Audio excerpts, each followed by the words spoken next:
রাসূলের জীবন আমি শুরু করেছি সূরা দুহা দিয়ে।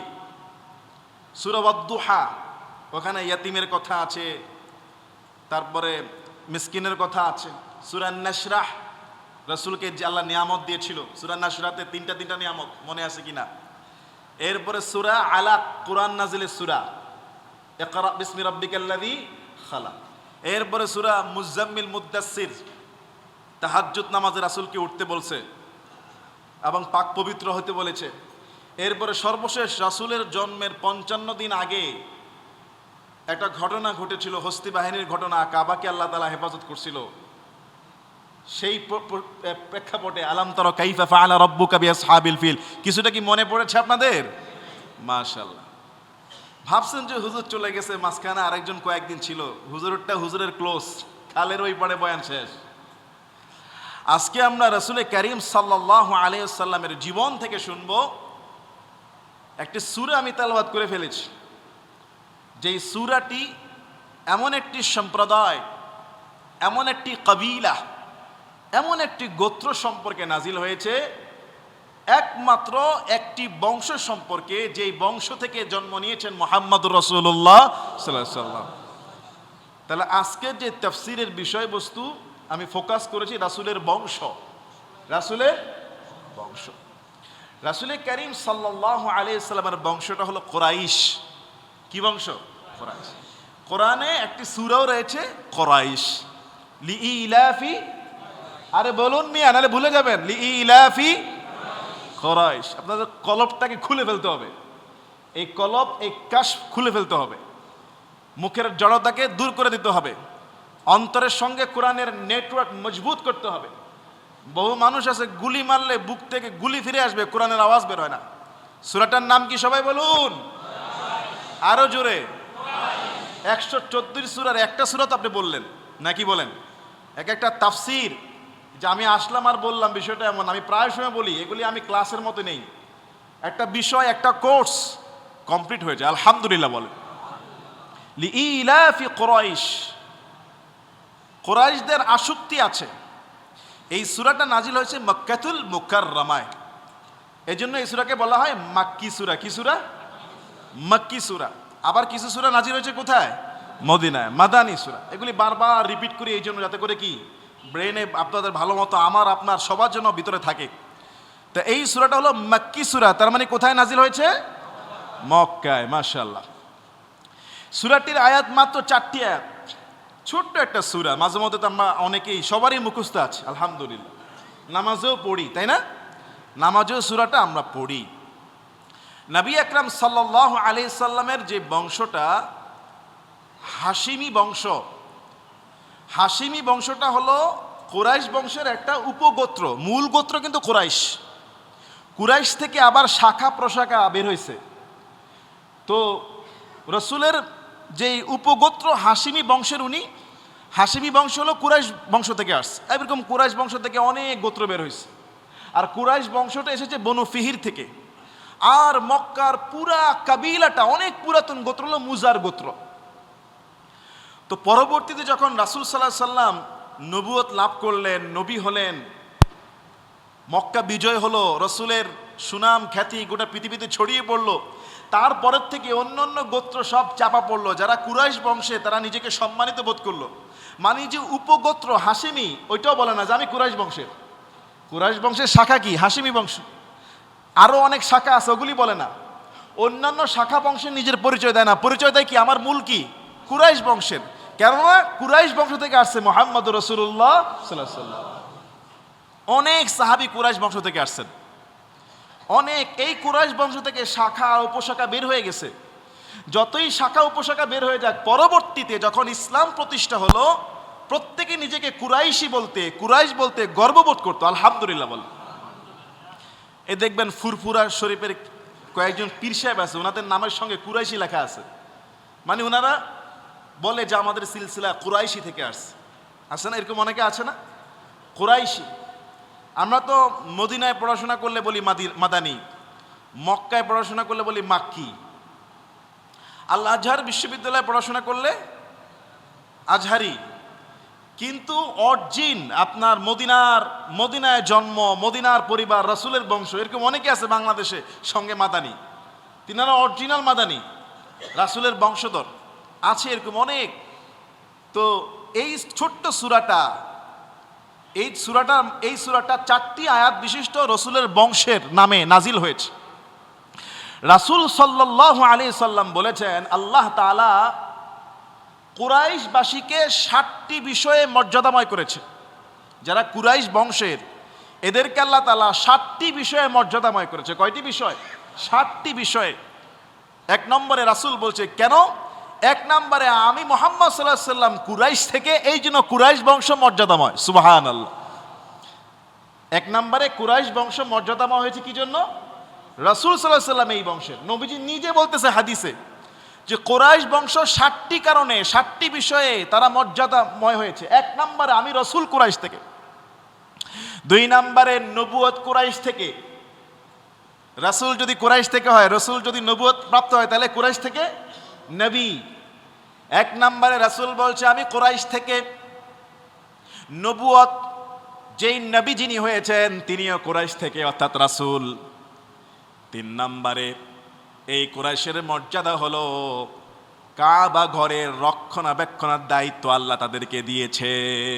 সুবহানাল্লাহ। কাবা ঘরের জিম্মাদারিত্ব তাদের কাছে। 4 নম্বরে জমজমের পানির দায়িত্ব তাদের কাছে। 5 নম্বরে এই কুরাইশ বংশ এই কাবা ধ্বংস করার জন্য বাদশা আব্রাহা রাসূলের জন্মের 55 দিন আগে যখন আক্রমণ করেছিল, সূরা ফিলের তাফসীর, আল্লাহ তাআলা নিজের কুদরতে পাখির আঘাত দিয়ে, আবাবিল পাখি, ছোট্ট পাখির পাথরের আঘাতে ওই বাদশা আব্রাহা সদল বলকে মাটির সঙ্গে মিশিয়ে দিয়ে আল্লাহর ঘর কাবা এবং কুরাইশ বংশকে আল্লাহ হেফাজত করে দিয়েছে। 6 নম্বরে বাদশা আব্রাহাকে ধ্বংস করার পরে এই কুরাইশ বংশ টানা 10 বছর আল্লাহর ইবাদত করেছে, সঙ্গে কাউকে শরীক করে নাই। 7 নম্বর মর্যাদা কুরাইশ বংশের জন্য, সেটা হলো আল্লাহ পাক রব্বুল আলামিন এই বংশের নামে কোরআনুল কারীমের মধ্যে একটা গোটা সূরা নাজিল করেছে, যেই সূরার মধ্যে এই বংশ ছাড়া অন্য কোনো কারো কথা আল্লাহ আলোচনা করে না। সুবহানাল্লাহ। এই বংশের নামে আল্লাহ তাআলা কোরআনুল কারীমে পূর্ণাঙ্গ একটি সূরা নাজিল করেছে, 4 আয়াত বিশিষ্ট, এবং এই সূরার মধ্যে কুরাইশ বংশ ছাড়া অন্য কারো কথা আল্লাহ তাআলা আলোচনা করে নাই। তাহলে কুরাইশ বংশকে আল্লাহ তাআলা কয়টি বিষয়ে মর্যাদা দিয়েছেন? 60টি বিষয়। 1 নাম্বারটা হলো রাসূল এই বংশ থেকে, আর 7 নাম্বারটা হলো এই বংশের নামে পূর্ণাঙ্গ সূরা আছে। আলহামদুলিল্লাহ বলবেন না? কোরআনের মতো মর্যাদাময় একটা গ্রন্থে একটা বংশের নামে সূরা আছে। সুবহানাল্লাহ। আমাদের প্রত্যেকের তো কোনো না কোনো বংশ আছে না ভাই? কেউ এখানে গাজী বংশ, কেউ ফকির বংশ, কেউ তালুকদার বংশ, আছে না নাকি? এরকম বিভিন্ন বংশ আছে। পৃথিবীতে অসংখ্য গোত্র আছে, অসংখ্য গোত্র বংশ আছে। আপনি চিন্তা করেন, আল্লাহর কালাম কুরআনুল কারীমের মধ্যে একটি বংশের নামে সূরা নাজিল হয়েছে, সেই বংশটির নাম কি? মাশাআল্লাহ। আসুন আল্লাহ তাআলা কি বলছে। আল্লাহ পাক রব্বুল আলামিন শুরু করলেন, লিইলাফি কুরাইশিন ইলাফিহিম রিহলাতাশ শিতাই ওয়াস-সাইফ। আল্লাহ তাআলা বলছেন লিইলাফি কুরাইশ, কুরাইশ জাতি যারা, কুরাইশ বংশ যারা, এদের আসক্তি আছে, একটা বিষয়ের প্রতি এদের ঝোঁক আছে, অভ্যাস আছে। কি অভ্যাস, কি আসক্তি, কি ঝোঁক? ইলাফিহিম, তাদের ঝোঁক, তাদের আসক্তি, রিহলাতাশ শিতাই ওয়াস-সাইফ, ভ্রমণ করা, বাণিজ্য করা, সফর করা। একটা হলো শীতকালে, আরেকটা হলো গরমকালে। এই কুরাইশ বংশের জাতিরা বছরে 2 বার সফর করতেন, 2 বার সফরের উদ্দেশ্যে মক্কা থেকে বেরিয়ে যেতেন। শীতকালে বের হতেন, গরমকালে বের হতেন। এই 2টা সিজনে তারা ব্যবসার উদ্দেশ্যে, বাণিজ্যের উদ্দেশ্যে মক্কা ছেড়ে ইয়ামান আর সিরিয়ার মধ্যে সফর করতেন। সুবহান আল্লাহ তাআলা বলছে শীতকালে, ওয়াস-সাইফ গরমকালে। যেহেতু মক্কাতুল মুকাররমায় কোনো সবজি হয় না, ফল হয় না, গাছগাছালি হয় না, ধান হয় না, গম হয় না, তারা বিভিন্ন ফল ফলাদি ব্যবসা বাণিজ্য করার জন্য বাণিজ্য করত, ব্যবসায়িক সফর করতেন। শীতা যখন মক্কায় শীতকাল, তখন তারা ওই দেশে যেতেন যেই দেশে গরম, ইয়ামান। পাশেই কিন্তু ইয়েমেন। ইয়েমেন, এটা আরবিতে ইয়ামান বলি আমরা। ইয়েমেনে যখন গরম, মক্কায় তখন ঠান্ডা, তখন তারা ইয়েমেনে যেতেন গরমকালে। ইয়েমেনের গরমকালে ইয়েমেনে গিয়ে মাল ব্যবসা বাণিজ্য ক্রয় করে নিয়ে আসতেন। আবার যখন মক্কায় গরম, তখন তারা এমন একটা দেশে যেতেন যেখানে ঠান্ডা, সেটা ছিল সিরিয়া, শাম। হাদিসের ভাষ্য অনুযায়ী শাম। আর শাম বর্তমানে কয়টি অঞ্চল? 4টি অঞ্চলকে বলা হয় শাম। সিরিয়া, আপনার ফিলিস্তিন, জর্ডান, লেবানন। এর ভিতরে আরেকটা দেশ, অবৈধ দেশ, এটাকে আমরা দেশ মনে করি না। কোন রাষ্ট্র? ইসরায়েল। এটাও শামের ভিতরে ঢুকে গেছে, মানে এটা ফিলিস্তিনের অংশ। সে ফিলিস্তিনকে দখল করে একটা ইসরায়েল রাষ্ট্র প্রতিষ্ঠা করেছে।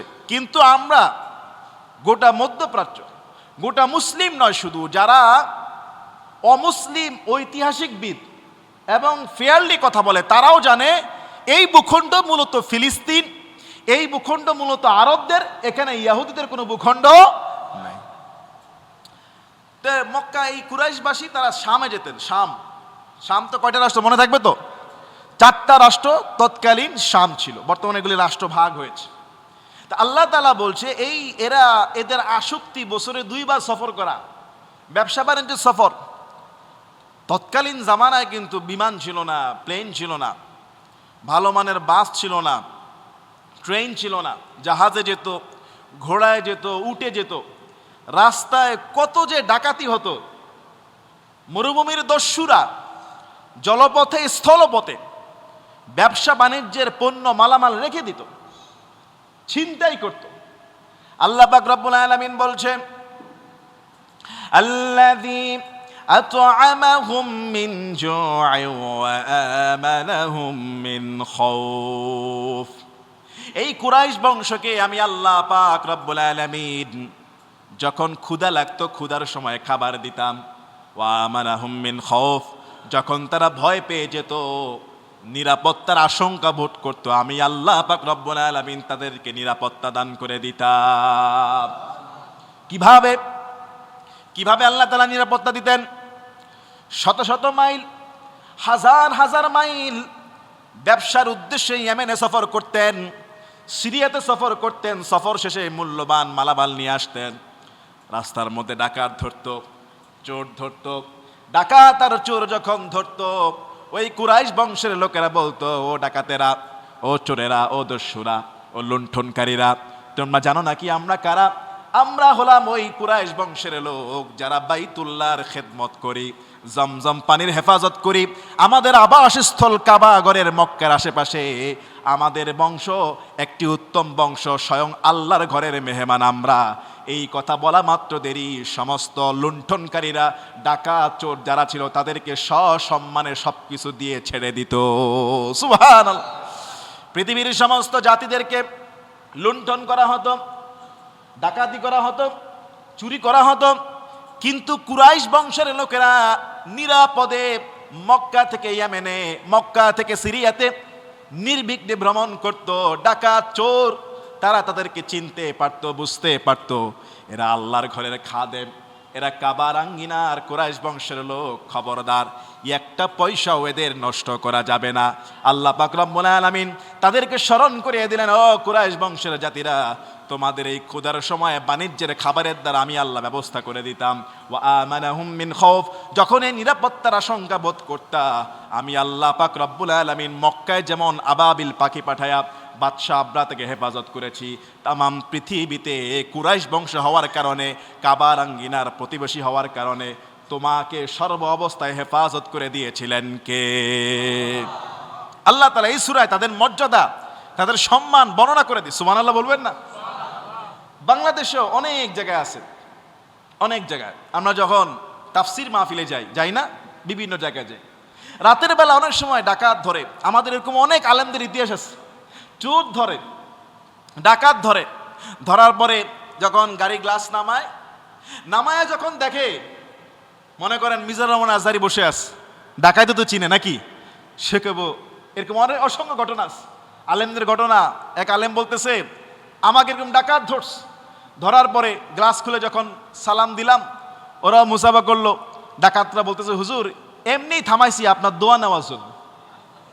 বুঝেন নাই? একটু আগে হাতের মধ্যে কি ছিল? রামদা ছিল, গুলি ছিল, এগুলি পিছনে লুকায় ফেলছে। লুকায় বলে হুজুর দোয়া নেওয়ার জন্য ছাড়ছ।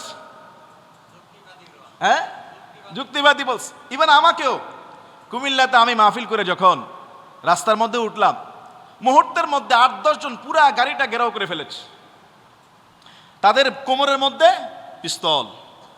আমি সামনে বসা, সবসময় গাড়িতে উঠলে কি করে গরম লাগে, টুপি খুলে ফেলি, একটু রিল্যাক্সে বসি। ওই দিন মানে মাত্র ছাড়ছে, এখনো মাত্র পাগড়িও খুলি নাই, বসে আস। এবার যখন গ্লাসটা নামাইছি, তাদের যে ডাকাতের সর্দার ইতিমধ্যে পিছনে আমার কিন্তু বক্স খুলে ফেলছে। সর্দার এসে বলে হুজুর কোথায় থেকে আসছ? আমি তো এখানে একটা তাফসির প্রোগ্রামে গিয়েছি, ঢাকায় যাচ্ছি। এই হুজুর তাড়াতাড়ি সরে যা। সব মুহূর্তের মধ্যে হুজুর কিছু না, আমরা একটু ডিউটিতে ছিলাম আর কি, এইটা বলে সালাম দিয়ে ছেড়ে দিস। আমি নিজে মুহূর্তের মধ্যে ছেড়ে দিস। তাহলে মানে বোঝা যায় ডাকাত চোর তারাও কি ইসলামকে ভালোবাসে। তাহলে কুরাইশ বংশ আল্লাহর ঘরের খাদেম, বুঝেন না মনে হয়? এই মেসালটা কেন দিলাম? এখনকার মানুষের ইমান তো দুর্বল, অনেক সময় হুজুরদেরকেও সাইজ করে ফেলে ডাকাতরা। আর তৎকালীন জামানার মানুষ তো সহজ সরল ছিল। যখন বলতো আমি কুরাইশ বংশের, আমি কাবার আঙ্গিনার লোক, কাবার খেদমতকারী, তখন ডাকাত চোর সব ছেড়ে দিত। আল্লাহু আকবার বলে। আল্লাহ পাক রব্বুল আলামিন কোরআনুল কারীমের অন্য আয়াতে বলেছেন আওয়ালাম ইয়ারাউ আন্না জাআলনা হারামান আমিনাও ওয়া ইউতাখাত্তাফুন নাসু মিন হাওলিহিম। আল্লাহ তাআলা বলছে এ তোমরা কি দেখো না আমি হারামকে, কাবাকে, হেরেমের যে অঞ্চলটাকে নিরাপত্তা দান করেছি। হারামান আমিনা, কাবার যে সীমানা, মক্কার যে সীমানা, এটাকে আমি আল্লাহ নিজে নিরাপত্তা দান করেছি। ওয়া ইউতাখাত্তাফুন নাসু মিন হাওলিহিম, যার চতুর্দিকে ছিনতাই হয়, চুরি হয়, রাহাজানি হয়, ডাকাতি হয়, কিন্তু স্বয়ং কাবার সীমানাটাকে হেফাজত করে দিয়েছেন কে? আল্লাহ হেফাজত করে দিয়েছে। সুবহানাল্লাহি ওয়া বিহামদিহি সুবহানাল্লাহিল আযীম। আল্লাহ তাআলা এই কুরাইশ বংশদেরকে নিয়ামতের কথা স্মরণ করিয়ে দিয়েছে। রাসূল সাল্লাল্লাহু আলাইহি সাল্লাম যখন নবী হলেন, ইসলামের দাওয়াত দিলেন, তাদেরকে ইসলামের পথে আহ্বান করলেন, তারা রাসূলের কথা শুনল না। মক্কার যে নিয়ামত, তারা এই নিয়ামত পেয়ে কৃতজ্ঞতা আদায় করলো না। আল্লাহ পাক রব্বুল আলামিন কোরআনুল কারীমের মধ্যে তাদের কথাগুলো এনেছেন যে তোমরা আল্লাহর যে নিয়ামত তোমাদেরকে দিয়েছি, এই নিয়ামতের শুকরিয়া আদায় করো। কিন্তু তারা কৃতজ্ঞতা শুকরিয়া আদায় করে নাই। ফলশ্রুতিতে কি হয়েছে? রাসূল সাল্লাল্লাহু আলাইহি ওয়াসাল্লাম বদদুয়া করলো, আল্লাহ এই মুজার গোত্র, এই মক্কার যে গোত্র রয়েছে, মানে কুরাইশেরও পুরান বংশ মুজার, আল্লাহ তুমি এই মুজার গোত্রকে এমন ভাবে পাকড়াও করো যেমন ভাবে ইউসুফ আলাইহিস সালাতু ওয়াস সালামের জামানায় বৃষ্টি বন্ধ করে দিয়েছিল। তারা মক্কার মধ্যে ফল পেয়েছে, ফসল পেয়েছে, নিরাপত্তা পেয়েছে, প্রতিদান আল্লাহর কৃতজ্ঞতা করে নাই। লাত উজ্জার মূর্তি পূজা করেছে, রাসূলকে নবী হিসেবে মেনে নেয় নাই। রাসূল বলেছে আল্লাহ যারা কৃতজ্ঞতা করতেছেন না তাদেরকে আপনি ধরেন, এই মুজার গোত্রকে আপনি ধরেন, এমন ভাবে ধরেন যেমন ইউসুফ আলাইহিস সালাতু ওয়াস সালামের জামানায় 7 বছর বৃষ্টি বন্ধ করে দিয়ে দুর্ভিক্ষে ফেলে দিয়েছিলেন। নবী আমার দোয়া করা মাত্র দেরি, আল্লাহ পাক রব্বুল আলামিন মুজার গোত্র, এই যে কুরাইশ বংশ, বৃষ্টি বন্ধ করে দিলেন, নিয়ামতকে বন্ধ করে দিলেন, খাবারকে বন্ধ করে দিলেন। ক্ষুধার যন্ত্রণায়, দুর্ভিক্ষের যন্ত্রণায় তারা গাছের পাতা খাওয়া শুরু করে দিল। এমনকি উটের পিঠে পশমের মধ্যে লেগে থাকা সামান্য রক্ত, এতটা ক্রাইসিস হয়ে গেল, তারা সেটা খেল। প্রায় 7 বছর বৃষ্টি বন্ধ হয়ে গেল। রাসূলুল্লাহর ভয়ে থরথর করে কাঁপলো। তারপরেই আল্লাহর নবীর হাতে মক্কা বিজয় লাভ করলো। সুবহানাল্লাহ। মক্কাতুল মুকাররমা বিজয় লাভ করার পর আবারও আল্লাহর নিয়ামত, আল্লাহর নিরাপত্তা, আল্লাহর দেওয়া রিজিক। আহা কি রিজিক! আমি তো মক্কায় ছিলাম, এবার দেখলাম এক একটা কলা এত ফ্রেশ, কোনো পোড়া নাই, সিরা নাই, আঁকা নাই, বাঁকা নাই। দোকানদারকে বললাম, ভাই এগুলি কই থেকে আসে? এত সুন্দর কলা, এত বড়, এত ফ্রেশ। বলে এগুলি স্বয়ং আমেরিকা থেকে ডাইরেক্ট জেদ্দা বন্দর হয়ে আসে। সেখানে সুন্দর ফ্রেশ আপেল, ফ্রেশ মালটা, এরপরে আপনার বিভিন্ন আইটেমের ফল যেগুলি আমাদের বাংলাদেশে নাই। ছোট ছোট চেরি ফল, কালো কালো আরো কিছু দমদম ফল জর্ডান থেকে আসে, লিবিয়া থেকে আসে, মিশর থেকে আসে। ফ্রেশ তরতাজা খাবার, অভাব নাই। ফ্রুট জুস, কোনো কিছুর অভাব নাই। ইভেন রাস্তার মধ্যে, যে আজকে সোমবার গেল তো নাকি, আর আমার মাগরিবের সময় বাসায় মনে হয়েছে গত সোমবারে ছিলাম মদিনায়। প্রত্যেক সোমবারে আর বৃহস্পতিবারে মক্কা মদিনার মসজিদে খাবার বেড়ে যায়। সুবহানাল্লাহ বলবেন না? কোন সময়? মাগরিবের আগে। ওরা জানে যে সোমবার আর বৃহস্পতিবার সাপ্তাহিক সুন্নার রোজা অনেকেই রাখে। এই জন্য আসরের পর থেকে দস্তরখানা বিছানো শুরু হয় মসজিদের প্রত্যেক কাতারে কাতারে। কি হাজি সাহেবরা কথা বলেন না কেন? ওই যে হাজি সাহেবরা প্রত্যেক কাতারে কাতারে দস্তরখানা। নিজেরা যারা দেয় তারা নিজেরা, মক্কার অনেক বড় বড় ব্যবসায়ী, শায়েখ, প্রভাবশালী, মদিনার অনেক বড় বড়, তারা নিজেরা তাদের ছেলে মেয়ে নাতিপুতি মদিনাবাসীদেরকে নিয়ে, কোনো শ্রমিক না, বাংলাদেশি শ্রমিক দিয়ে দেওয়ায় না, ইন্ডিয়ান শ্রমিক দিয়ে দেওয়ায় না, পাকিস্তানি শ্রমিক দিয়ে দেওয়া না, যত শ্রমের কাজ আছে সব ভিনদেশিরা করে। সৌদিয়ানরা কোনো কাজ করে না, কিন্তু এই কাজটা ওরা নিজেরা করে। নিজেরা দস্তরখানা বিছায়, নিজেরা নিজের হাতে প্যাকেট দেখিয়ে দেয় না। আরবরা নিজেরা, তারা মনে করে কি জানেন, দয়ুফুর রহমান, এই মক্কা মদিনা যারা এখন আছে এরা সবাই আল্লাহর মেহমান। সুবহানাল্লাহ বলেন। এরা সবাই আল্লাহর মেহমান। আল্লাহর মেহমানদেরকে আমরা নিজ হাতে ইফতার দিব। এরকম বড় একটা প্যাকেট দিবে দস্তরখানার উপরে, সবার সামনে একটা রুটি দিবে, গোল একটা রুটি দিবে, আর ওই প্যাকেটের ভিতরে এরকম বড় এক প্যাকেট একটা দইয়ের কাপ থাকবে। দইয়ের সঙ্গে ওরা তো একবারে কোনো চিনি মিক্স করে না, মশলা মিক্স করে না, যত মশলা চিনি এগুলি আমরা খাই। একটা সুন্দর টেস্টি দইয়ের প্যাকেট দিবে, ভিতরে তাজা খেজুর দিবে। এরপরে কারো যদি ওই পানসা দই খাইতে মন না চায়, মিক্স করার জন্য আলাদা প্যাকেট একটা মশলা থাকে, আরেকটা প্যাকেট থেকে ভিজা টিস্যু।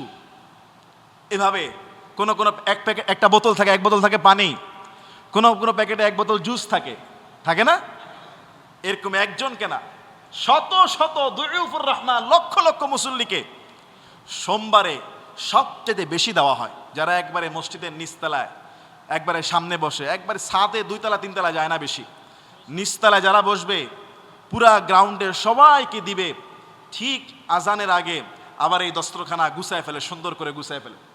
এইভাবে প্রতিদিন দেয়, কিন্তু সোমবার আর বৃহস্পতিবার সবচেয়ে বেশি দেয়। মনে করেন আমাদের মসজিদে 20 কাতার হয়, প্রতিদিন এরকম সামনের 5 কাতার এমনি দিবে, আর সোমবার বৃহস্পতিবার 20 কাতারেই দিবে প্রতিদিন, ফ্রি, কোনো টাকা পয়সা নাই।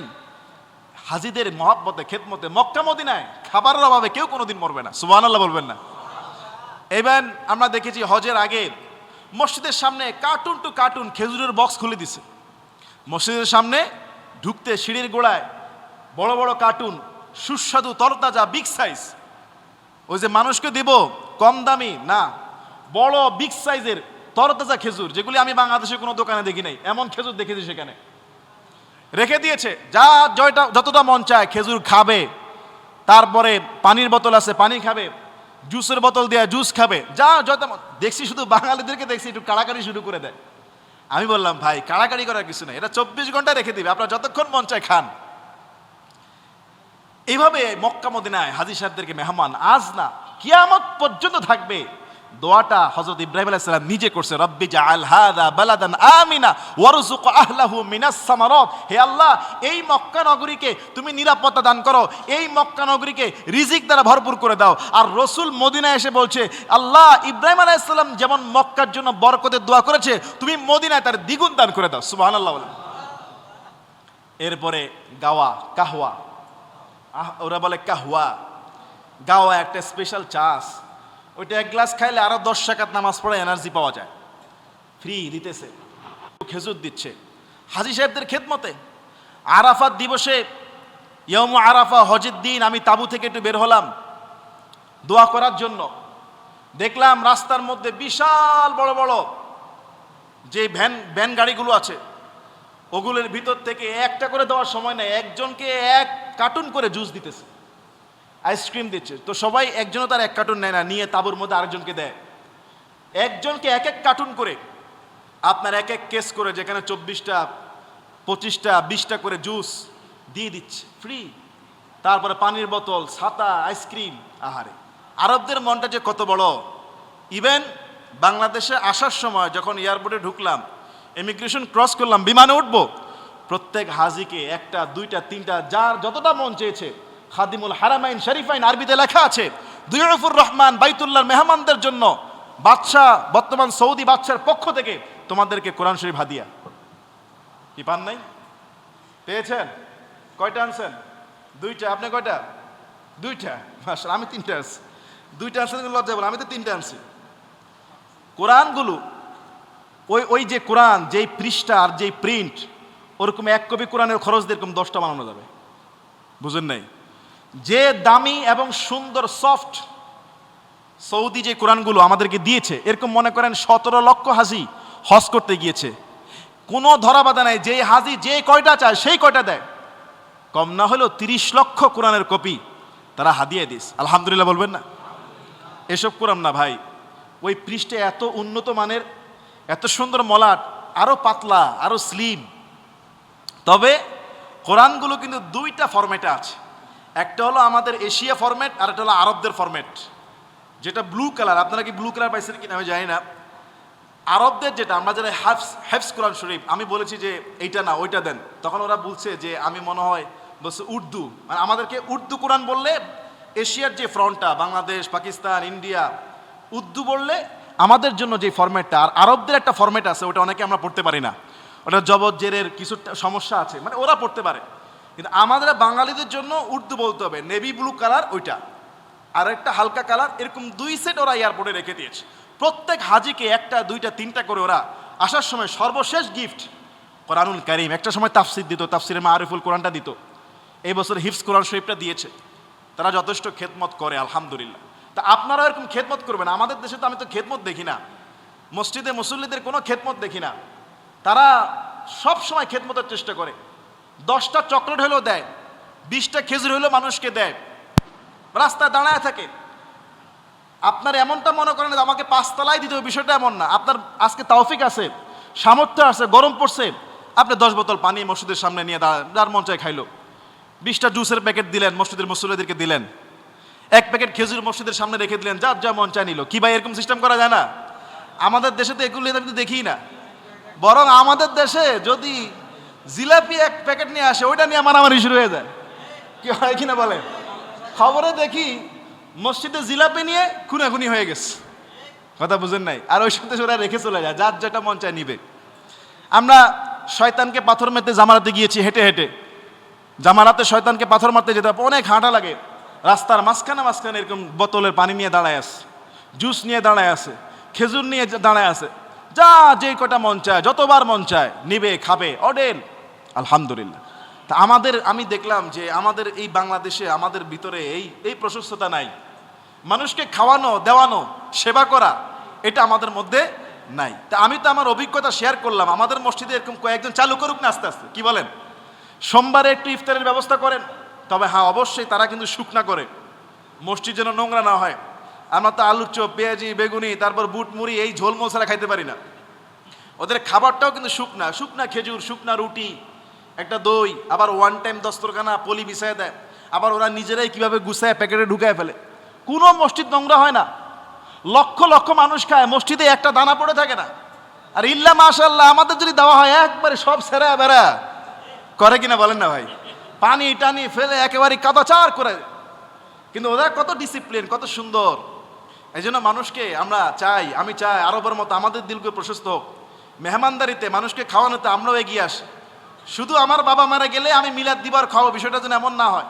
সোমবার, বৃহস্পতিবার, জুমাবার এরকম মানুষকে যদি জুস, দই, খেজুর, চকলেট, বানরুটি যা সামর্থ্য আছে খাওয়ানো যায়।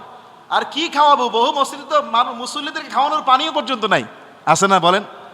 অনেক মসজিদ আছে এক গ্লাস খাওয়ার মতো পানি নাই, পানি আছে খাওয়ার মতো একটা গ্লাস নাই। আর আরবে প্রত্যেকটা মসজিদে ওয়ান টাইম গ্লাস।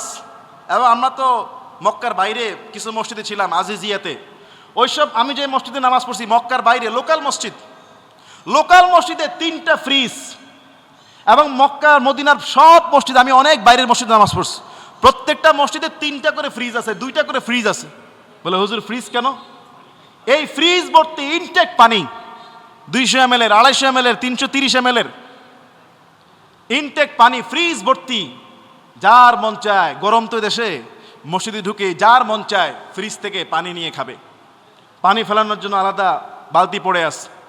আর আমাদের দেশে পানি খাওয়া তো দূরের থাক, একটা গ্লাস নাই, কথা বলে না। আর মক্কা মদিনা তো ওয়ান টাইম গ্লাস জমজম খাওয়ার জন্য আছে, কিন্তু বাইরের লোকাল মসজিদে কথা বলতেছে, লোকাল মসজিদে 3টা ফ্রিজ, প্রত্যেকটা মসজিদে। যারা দানবীর, যারা বড় ব্যবসায়ী, এরা এই ফ্রিজগুলো ভর্তি করে রাখে 24 ঘন্টা, যে মসজিদের মুসল্লিরা যখন মন চাইবে এই ফ্রিজ থেকে একটা পানি নিয়ে খাবে। এগুলি শুধু আজকে বলতেছি না, আরো বলবো যাতে আমাদের কিছু পরিবর্তন আসে। অনেক কোরআন পড়ে তারা, আর প্রত্যেকটা পিলারে পিলারে কোরআনের কি আছে, কোরআন রাখার জায়গা আছে। এখন যদি আপনি নামাজ পড়লেন, মনে করেন আজকে 6 নম্বর কাতার এক ব্যক্তি নামাজ পড়ছে, আজকে না তাফসির হচ্ছে, অন্যদিন তার মন চাইছে যে আমি একটু কোরআন পড়বো। এখন 6 নম্বর কাতারে যিনি আছে, ওনার যদি মন চায়ও কোরআন পড়তে, তিনি কি কোরআন পড়তে পারবেন? তিনি দেখতেছেন কোরআন আছে কোথায়, সামনের কাতারে। এখন সামনে অনেকেই সুন্নত পড়ে, কাউকে ডিঙ্গি এসে নামাজের সামনে দিয়ে এসে কোরআন নিয়ে উনি 6 নম্বর কাতারে গিয়ে কোরআন পড়ার আর মনের ইচ্ছা জাগবে না। আমরা পড়িও না, তাই ব্যবস্থাও নাই। যদি আপনারা পড়তেন তাহলে ব্যবস্থা ঠিকই থাকতো, জোর করে তার ব্যবস্থা করে লাভ নাই, পড়ার আগ্রহ তো নাই। কিন্তু আরবের প্রত্যেকটা পিলারের গোড়ায় গোড়ায় এরকম কোরআন রাউন্ড করা আছে, এবং প্রত্যেকটা কাতারে কাতারে মানুষ কোরআন পড়ে। যার মন চায় না সেও একটা কোরআন নিয়ে বসে বসে কোরআন পড়ে, কারণ কোরআন সামনে পড়ে আছে। কোরআন তারা অনেক বেশি পড়ে, সেই তুলনায় আমরা কোরআন পড়ি না। আমাদের শুধু সামনের কাতারের কয়েকজন পড়ি বা কোরআন সামনে থাকার কারণে, কিন্তু পিছনের কাতার যদি কারো মনের ভিতরে কোরআন পড়ার আগ্রহ জাগে, সেই কোরআন আনবে কই থেকে? সে তো সামনে আসতে আসতে বা সাইডে যেতে যেতে শেষ। এই জন্য আমাদের এই অভ্যাসগুলো, আমার যে অভিজ্ঞতাগুলো, আমি ইনশাল্লাহ আপনাদেরকে জুমাতেও শেয়ার করবো, আরও বেশি মানুষ শুনবে, যাতে আমরা একে অপরকে ইফতার করাতে পারি, খাওয়াতে পারি, মহব্বত করতে পারি। মুসল্লিদের খেদমতে আমাদের আঞ্জাম তাঞ্জাম যেন, কর্তৃপক্ষ তো করবে, আমাদের ব্যক্তিগত উদ্যোগ যেন মুসল্লিদের সেবায় আমরা যেন হাতকে প্রসারিত করতে পারি। আল্লাহ কবুল করুক, বলেন না আমিন। আমরা বৈঠক শেষ করার দোয়া পড়ি। সুবহানাকাল্লাহুম্মা